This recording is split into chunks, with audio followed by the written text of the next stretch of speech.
नमस्कार, हिमाचल बुलेटिन में आपका स्वागत है। पेश है आज के समाचार। हिमाचल प्रदेश के 52वें पूर्ण राज्यत्व दिवस पर राज्य स्तरीय समारोह आज सोलन के ऐतिहासिक ठोडो मैदान में पूरे उत्साह व उल्लास के साथ आयोजित किया गया। मुख्यमंत्री श्री जयराम ठाकुर ने राष्ट्रीय ध्वज फहराया, परेड का निरीक्षण किया और पुलिस, भारतीय रिजर्व बटालियन जंगल बैरी, गृह रक्षक, एनसीसी बालिकाओं की टुकड़ियों द्वारा भव्य मार्च पास्ट की सलामी ली। परेड का नेतृत्व प्रोबेशनर उप पुलिस अधीक्षक प्रणव चौहान ने किया। मुख्यमंत्री ने इस ऐतिहासिक अवसर पर प्रदेशवासियों को बधाई देते हुए कहा कि यह दिवस प्रदेश के पूर्ण राज्यत्व के स्वर्ण जयंती वर्ष पर आयोजित कार्यक्रमों के समापन समारोह के रूप में भी मनाया जा रहा है। उन्होंने प्रदेश के विकास की मजबूत नींव रखने के लिए हिमाचल निर्माता और प्रदेश के प्रथम मुख्यमंत्री डॉक्टर वाईएस परमार को श्रद्धांजलि अर्पित की। उन्होंने देश की सरहदों की रक्षा के लिए अपने प्राणों की आहुति देने वाले स्वतंत्रता सेनानियों और सैनिकों को श्रद्धांजलि अर्पित की। मुख्यमंत्री ने कहा, मैं आज के इस पावन अवसर पर आप सबको बहुत बहुत बधाई और शुभकामनाएं देता हूं। देवभूमि हिमाचल को 25 जनवरी 1971 को पूर्ण राज्य का दर्जा मिला था और भारतीय संघ का 18वां राज्य बनने वाला जो प्रदेश आज पहाड़ी राज्यों में ही नहीं बल्कि देश के कई बड़े राज्यों के लिए विकास का पथ प्रदर्शक बन गया है। प्रदेश के पूर्ण राज्यत्व के 50 वर्ष पूरे होने के इस अवसर पर हमने बीते वर्ष स्वर्ण जयंती वर्ष के रूप में मनाया।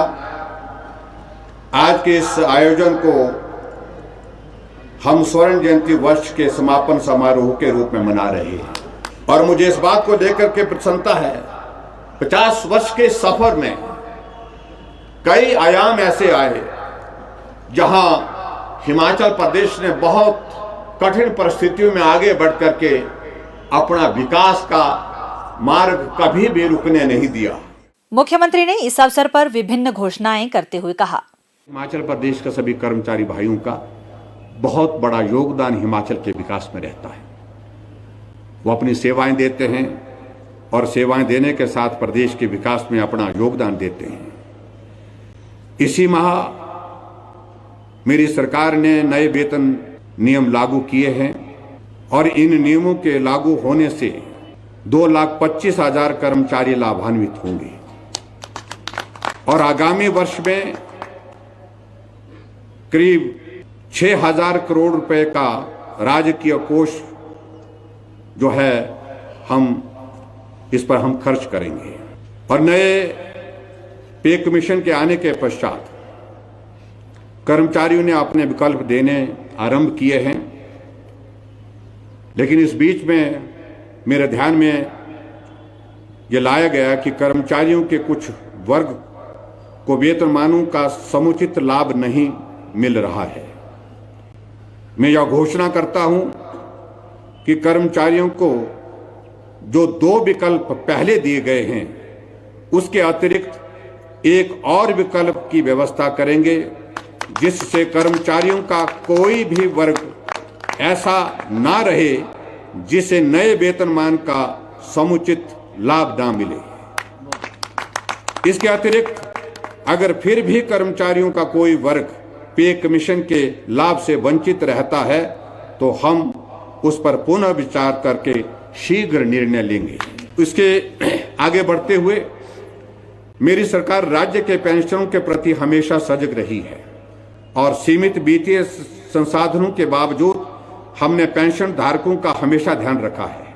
मैं यह घोषणा करता हूं कि हिमाचल के पेंशनरों को भी पंजाब वेतन आयोग के आधार पर पेंशन लाभ दिए जाएंगे जिससे 1,75,000 पेंशनों को लाभ होगा और इस पर मुबलिक 2,000 करोड़ रुपए वार्षिक व्यय हिमाचल प्रदेश सरकार करेगी। ये भी मैं पेंशनर्स के लिए आज के इस अवसर पर खुशखबरी देना चाहता हूं। इसके आगे बढ़ते हुए अभी हाल ही में मेरी सरकार ने नए वेतनमान पर 28% डीए दिया है।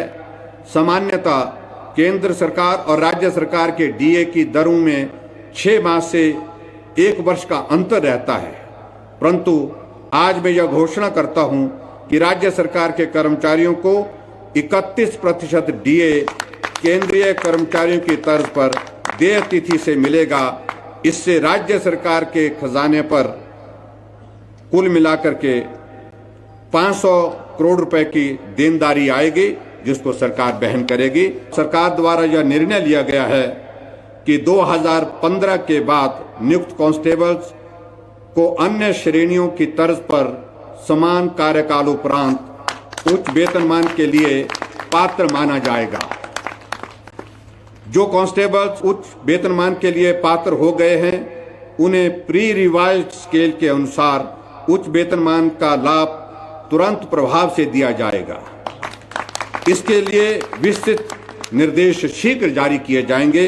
हालांकि ये पूर्व सरकार 2015 में ये निर्णय जो लिया था, उस वक्त का निर्णय था, लेकिन हमें इस बात को लगा कि पुलिस के हमारे कर्मचारी बहुत अच्छा काम करते हैं, उनके साथ इस प्रकार की अगर एनॉमली अगर पे में इसमें रहती है तो उसमें उसको ठीक करना चाहिए। हमारी सरकार द्वारा विभिन्न प्रकार की कल्याणकारी योजनाओं के अंतर्गत वृद्धा पेंशन, अपंग राहत भत्ता, विधवा परित्यक्ता, एकल नारी पेंशन, स्वर्ण जयंती आश्रय योजना, मदर टेरेसा असहाय मातृ संबल योजना, मुख्यमंत्री कन्यादान योजना, महिलाओं के स्वरोजगार हेतु सहायता योजना तथा अनुवर्ती योजना के अंतर्गत पात्र व्यक्तियों को आर्थिक सहायता प्रदान की जा रही है। वर्तमान में पात्रता के लिए आय सीमा 35,000 रुपये निर्धारित है। ये काफी अरसे से, लंबे समय से 35,000 की जो आय सीमा है, इसको बढ़ाना चाहिए। बार बार हमको इस बात के लिए आग्रह आता था। बहुत सारे लोग जिनको जो पात्र लगते हैं उनको मदद नहीं हो पाती थी, क्योंकि आय सीमा 35,000 रुपये उसमें निर्धारित थी। समय के अंतराल के साथ वर्तमान परिप्रेक्ष्य को ध्यान में रखते हुए इस आय सीमा को मैं 35,000 से बढ़ा करके 50,000 करने की घोषणा करता हूं, और इससे मुझे लगता है कि बहुत सारे लोग जो उसमें लाभान्वित होंगे। इससे लगभग 1 लाख अतिरिक्त लाभार्थियों को लाभ होगा और 125 करोड़ रुपए से ज्यादा लाभ समाज के उस गरीब वर्ग के लिए होगा जो इस आय सीमा, पुरानी आय सीमा के कारण वंचित हो रहा था। इससे आगे बढ़ते हुए एक बात और मैं कहना चाहता हूं कि हमारी सरकार की प्रतिबद्धता हमेशा समाज के निम्न आय वर्ग के प्रति रही है। अपने इन्हीं प्रयासों को आगे बढ़ाते हुए आज मैं यह घोषणा करता हूं, प्रदेश के घरेलू उपभोक्ता जिनकी बिजली की खपत 60 यूनिट प्रति माह तक है, उनसे अब प्रति यूनिट बिजली का कोई भी शुल्क नहीं लिया जाएगा। बिजली का कोई किराया नहीं लिया जाएगा। जिनकी 60 यूनिट तक बिजली की कंजम्पशन है, उन्हें प्रति यूनिट बिजली खपत की 0 कॉस्ट लगेगी। इसके साथ वे घरेलू उपभोक्ता जिनकी बिजली की खपत 125 यूनिट तक की है, उनसे प्रति यूनिट कॉस्ट केवल 1 रुपए ली जाएगी, जो कि पहले 1 रुपए 90 पैसे होती थी, अब उसमें से सिर्फ 1 रुपए ली जाएगी। ये भी मैं आज के इस अवसर पर आपके बीच में घोषणा करता हूं, और इसके माध्यम से 11 लाख घरेलू उपभोक्ताओं को सरकार की इस निर्णय से इसका लाभ मिलेगा, और इस राहत को प्रदान करने के लिए सरकार 60 करोड़ रुपए अतिरिक्त व्यय करेगी। और उसके साथ साथ में मुझे इस बात को लेकर के भी प्रसन्नता है, प्रदेश में किसानों को राहत देने के लिए बिजली की वर्तमान प्रति यूनिट कॉस्ट को भी मैं 50 पैसे से घटा करके 30 पैसे की करने की घोषणा करता हूं। ये भी हमारे किसानों की ओर से बहुत बार आग्रह आ रहा था, जिनके ट्यूबवेल लगे हैं और उस तरह से वो सारी चीज़ों को लेकर के हमेशा हमसे मांग करते थे, और किसानों का बहुत बड़ा योगदान आज के दौर में जो है हिमाचल प्रदेश के और देश के विकास में है, उस दृष्टि से ये महत्वपूर्ण जो चीज़ें मुझे आज घोषणा के रूप में आपके समक्ष रखनी थी वो मैंने रखी हैं। और बहुत जल्दी आने वाले समय में हमारा बजट सत्र भी आ रहा है।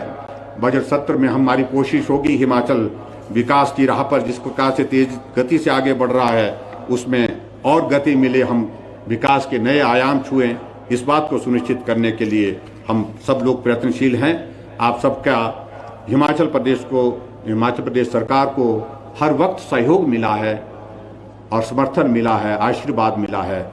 मैं अब उसके लिए आप सबका बहुत आभारी हूं। विशेष तौर से आज के इस दौर में, कोविड के इस दौर में हमारे सारे कोरोना वॉरियर, जिसमें डॉक्टर्स हैं, पैरामेडिकल स्टाफ है, नर्सिस हैं, हमारे सफाई कर्मचारी हैं, फ्रंटलाइन वर्कर्स हैं, जिसमें पुलिस शामिल है, जिसमें हमारे होमगार्ड के जवान शामिल है, दूसरे सभी लोग जितने भी फ्रंटलाइन वर्कर में आते हैं, उन सब लोगों ने अपने जीवन को जोखिम में डाल करके बहुत बेहतरीन सेवा की है प्रदेश के लोगों को संकट में, और उसके लिए मैं उन सब का एक बार हृदय से आभार व्यक्त करता हूं। श्री जयराम ठाकुर ने कहा कि कोरोना महामारी के बावजूद वर्तमान राज्य सरकार ने प्रदेश के सर्वांगीण विकास के लिए नई उमंग व अभिनव विचारों के साथ कार्य किया है। संतुलित व सर्वांगीण विकास तथा समाज के सभी वर्गों के कल्याण के लिए प्रधानमंत्री श्री नरेंद्र मोदी के सबका साथ, सबका विकास, सबका विश्वास, सबका प्रयास के मूल मंत्र को आत्मसात करके वर्तमान प्रदेश सरकार ने हिमाचल को विकास की नई ऊंचाइयां प्रदान की है। मुख्यमंत्री ने कहा कि राज्य सरकार ने अब तक के अपने 4 वर्षों के कार्यकाल के दौरान प्रदेश की आर्थिकी के सुदृढ़ीकरण, वृद्धजनों को सामाजिक सुरक्षा प्रदान करने, युवाओं के लिए रोजगार व स्वरोजगार के अवसर सृजित करने, महिला सुरक्षा और उनका सामाजिक आर्थिक उत्थान सुनिश्चित करने, किसानों व बागवानों और समाज के पिछड़े वर्गों की समृद्धि के लिए गंभीरतापूर्वक प्रयास किए हैं। पिछले 4 वर्षों के दौरान 3108 किलोमीटर लंबी सड़कों और 240 पुलों का निर्माण किया गया है तथा 321 गांवों को सड़क सुविधा प्रदान की गई। उन्होंने इस अवसर पर जिला सोलन की 3 वीर नारियों को सम्मानित किया, जिनमें श्रीमती दिल कुमारी थापा, श्रीमती सावित्री देवी और श्रीमती निर्मला देवी शामिल हैं। मुख्यमंत्री ने इस अवसर पर जीवन रक्षा के लिए वर्ष 2018 के प्रधानमंत्री पुलिस मेडल से पुरस्कृत हेड कांस्टेबल श्री संदीप चंदेल को भी सम्मानित किया। मुख्यमंत्री ने बाद में विभिन्न विभागों द्वारा लगाई गई प्रदर्शनी का शुभारंभ किया तथा इसमें गहरी रुचि दिखाई। इस अवसर पर रंगारंग सांस्कृतिक कार्यक्रम भी प्रस्तुत किया गया। कोरोना से डरो ना, कोरोना ने हिला दी दुनिया, तुम कोरोना से डरो ना, बहुत जरूरी अगर हो जाना, बहुत जरूरी अगर हो जाना, ढंग से मास्क लगाना, मास्क लगाना, तुम कोरोना से डरो ना। स्वास्थ्य एवं परिवार कल्याण विभाग द्वारा दोपहर 2 बजे जारी बुलेटिन के अनुसार प्रदेश में कोरोना संक्रमण की जांच के लिए आज 1268 लोगों के सैंपल लिए गए, जिनमें से 99 लोगों की रिपोर्ट नेगेटिव पाई गई है, जबकि 1121 लोगों की रिपोर्ट आना बाकी है। अभी तक 42,55,901 लोगों की जांच की जा चुकी है, जिनमें से 39,92,590 सैंपल की जांच नेगेटिव पाई गई है। प्रदेश में कुल 2,62,190 लोगों में कोरोना वायरस के संक्रमण की पुष्टि हुई है, जिनमें से 2,45,752 लोग इस बीमारी से ठीक हो चुके हैं और 12,482 व्यक्ति उपचाराधीन है। हिमाचल बुलेटिन देखने के लिए सब्सक्राइब करें YouTube channel IPR Himachal, follow करें ट्विटर @DPRHP, लाइक करें Facebook page information and public relations department Himachal Pradesh, visit करें वेबसाइट www.himachalpr.gov.in। इस अंक में इतना ही। कल फिर होगी मुलाकात, दीजिए इजाजत।